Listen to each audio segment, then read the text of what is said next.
Are you ready to learn the most important conversation question of all time? At least according to me. Is that question, what's your name? No. Is that question, will you give me money? No. Is that question, do you love me? No, no, no. The most important conversation question is, there's actually two parts. What about you? How about you? When someone asks you about your weekend plans and you say a little reply, I'm going hiking, I'm not doing much, there might be an incredibly awful, awkward pause. What happens next? Well, this is where the most important question comes in. You can ask them, what about you? How about you? You can kind of imagine tossing a ball back and forth. The other person has asked you a question. What are you doing this weekend? They throw you the ball. Now you reply and you say, okay, yeah, I'm going hiking or I'm not doing much. You need to throw or toss the ball back to that person. And this question does that. How about you? It means you are asking the same question back to them. What are you doing this weekend? How about you? So I want you to remember this wonderful question. Either of them, actually, they have the exact same meaning. How about you? What about you? Remember these questions because later when we practice this at the end of this lesson during our conversation speaking time, remember these questions and use them. All right, let's go to some common vocabulary that you can use to talk about weekend plans. Brunch. Many Americans love brunch. The word brunch is a combination of breakfast and lunch. And that's because we usually eat this on the weekends, maybe a Saturday morning or a Sunday morning, between 10 a.m. and 2 p.m. It's a time when you could eat either breakfast or lunch, and it's usually a long social event. So you might go out to brunch with your friends or have your friends to your house to eat brunch. My friends and I are meeting at our favorite brunch spot on Sunday. Great. It's a restaurant where you can eat breakfast type foods, usually with some kind of alcoholic drink like mimosa or something with fruit in it, or maybe some champagne in the morning, and you can eat this in the company of your friends. Another common weekend word is social butterfly. A social butterfly refers to someone who makes a lot of plans. They are flying around to another event, to another activity. They're always doing things, usually involving lots of other people. They are a social butterfly. If you are a social butterfly, probably the year 2020 with lockdowns and all of these things were probably really difficult for you because you love to get together with other people and always be active. So we can use this in a sentence like this. My friend is a social butterfly. She has invitations to 3 brunches and 4 afternoon teas. Amazing. What if you are not a social butterfly? What if you are the opposite? Are you a unsocial caterpillar? No, it means you are a homebody. Your body likes to stay at home. I'm a homebody. She's a homebody. Someone who enjoys just doing things slowly and staying at home. They feel most comfortable in a comfortable place at home. You could say, my friend is a social butterfly, but I'm more of a homebody. When I get together with friends, I would rather have dinner at my house and then play games here. I think this is kind of true for me personally. As I get a little bit older, I prefer these kind of intimate group settings. Instead of lots of people, I prefer just a couple friends at home, maybe having a bonfire outside, roasting some food or some marshmallows, and this kind of intimate setting. I enjoy doing activities at home more often than when I was a little bit younger. To stay in. Unfortunately, that has been probably a lot of our weekend plans for the past year, and it means that you're just gonna stay at home. It doesn't mean you're gonna do nothing. It just means you're not gonna go anywhere. I'm gonna stay in. You might say, it's supposed to be cold and rainy this weekend, so I'm just gonna stay in and read a book, or I'm just gonna stay in and do some things around the house. To binge watch. This means that you watch a lot of movies or TV shows, usually back to back without stopping. So several hours, maybe you watch 4 seasons of a TV show in one day. This is binge watching. You are watching a lot. This expression comes from a term we usually use with alcohol, to binge drink. This means that you drink a lot of alcohol at one time. It's not a very healthy thing to do, but when we say to binge drink, that has that same idea, is you're doing a lot back to back. Or you could binge watch TV. So you might say, last weekend, my husband and I binge watched all of the Star Wars movies. This isn't true. When you have young children, you do not have time to binge watch TV. But you might say this about your life. I binge watched that new TV show that just came out. Our final expression that you can use to talk about your weekend plans is to catch up on some chores. This phrasal verb, to catch up on, is a beautiful phrasal verb that you can use to talk about some kind of necessary activity that you haven't done for a while, and now there's more and more and more, and you need to finish all of this. So we can imagine laundry, dishes, sweeping, cleaning, maybe some home repairs, tidying up, maybe even yard work. If you don't do those things for 1 week or 2 weeks, there's so many you have to do. So that means you need to catch up. You need to do what you haven't done for a while. You need to catch up on some chores. And chores are just those activities that I mentioned: laundry, dishes, these necessary activities that involve cleaning up, helping to make your home a wonderful place to live. So maybe this weekend, you just need to catch up on some chores. You might say, I was so busy all week and finally I'm going to catch up on some chores this weekend. Maybe not very fun, but when your house is clean, it feels good. All right, now that we have some common vocabulary you can use to talk about your weekend plans, let's talk about some introduction questions that you might hear and that you can also ask other people. These have varying levels of reductions and fast ways that you will hear them, so I want to help you understand and recognize what other people are saying and also be able to use it. So let's talk about our first question. What are you up to this weekend? What are you up to this weekend? You might know the expression, what's up? This just means, how are you? So we're using that same word up to talk about what are you doing this weekend? What are you up to this weekend? But do you think that we usually say it like this? What are you up to this weekend? So clear, so lovely.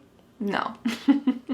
Instead, we're going to reduce this a little bit and then we can reduce it a lot more. Let's talk about that first one. What are you up to? What are you up to? What are? So here the word what and are creating a spoken contraction. Usually when we write, we don't write this type of contraction. It's only in spoken English, but oftentimes be verbs like are, is, will be contracted with a question word. What are you up to this weekend? What are you up to? We can reduce this a little bit further. What you up to? What you up to? What you up to this weekend?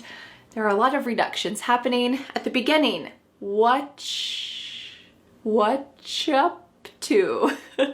So here we have what are you being reduced to just what. The ch is you, and what are has just been smushed together, and we can say what up to, what you up to, what you up to, what you up to. This is really fast. If you say this slowly, what you up to? It sounds really weird. So we only use this in really fast English. So if you're going to say this, it needs to be quickly and reduced and linked together. Most likely you're going to hear this. So I want to make sure that you can understand when someone says, hey, what you up to this weekend? What you up to this weekend? You can say, oh, Vanessa taught me that. I know what that means. What are you up to this weekend? Yes. So let's go on to our next expression where we're going to also reduce this a bit and help you to understand it. What have you got going on this weekend? What have you got going on this weekend? These all mean the same thing. What are you doing this weekend? But you might hear this expression with the word got. What have you got going on this weekend? When you actually hear this, we don't say it that clearly. What have you got going on this weekend? Wouldn't that be nice though? Instead, you're going to hear a reduction or a contraction of the first two words, just like we saw with the previous example. What of. So what and have are going to be pushed together. What have you got going on? That final G in the word going is going to be cut off and we'll just say going. So let's try to say that all together. You want to try to say it with me? What have you got going on? What have you got going on this weekend? What have you got going on this weekend? Do you think we can reduce this further? Oh yes. What do you got going on this weekend? What you got? Here at the beginning of what have you got is just really like you threw it in a mixing bowl, stirred it up, and threw it out on a cookie tray. Well, let's try to break it down so it's not quite so messy and complicated. At the beginning, we have what have you got? But it sounds like woulda. This is what have. Woulda ya. Ya is you. Woulda ya got going. Again, we're going to drop that G at the end of the word going. Going on. Woulda ya got going on? Woulda. Notice what's happening at the end of the word what. Do you hear a clear T? Woulda ya. Woulda ya.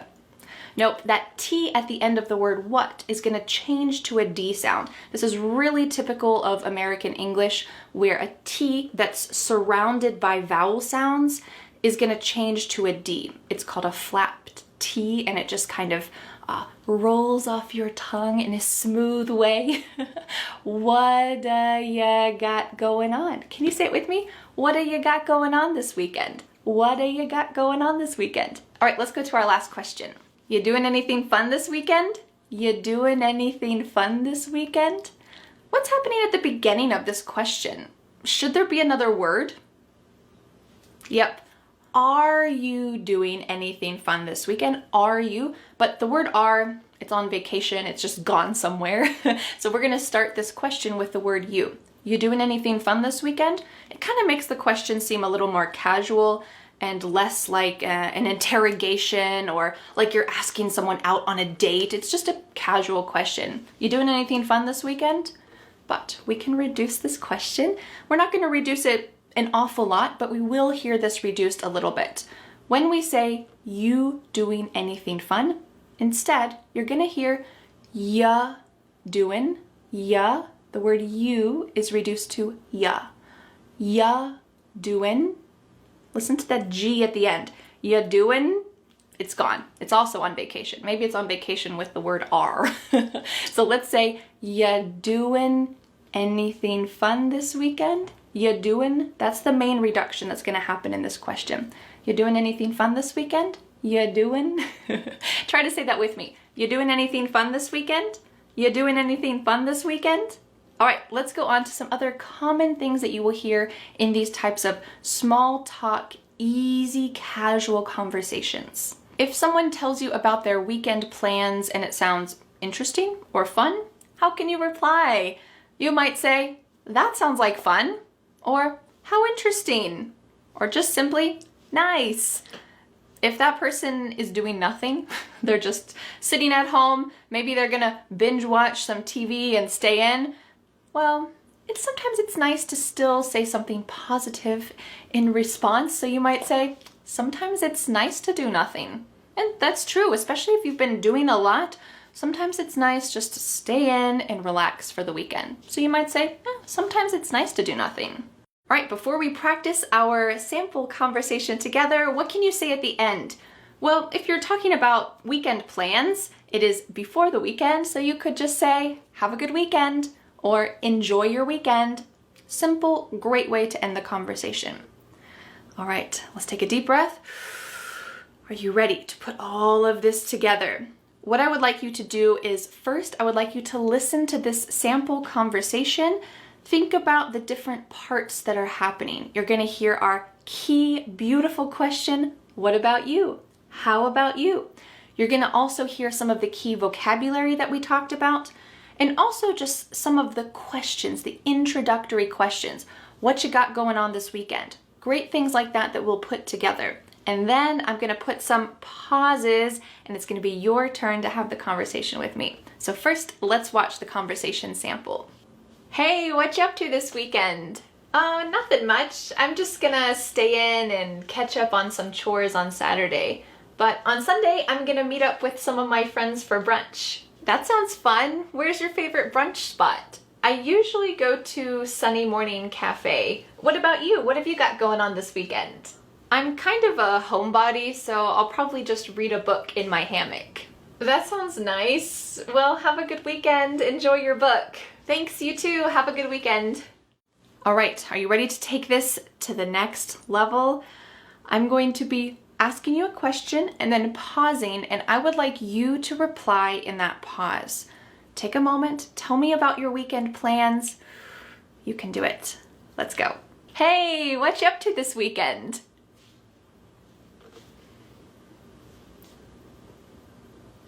How interesting. How often do you do that? Oh, me? I'll probably go hiking since the weather's gonna be so warm. Well, nice talking to you.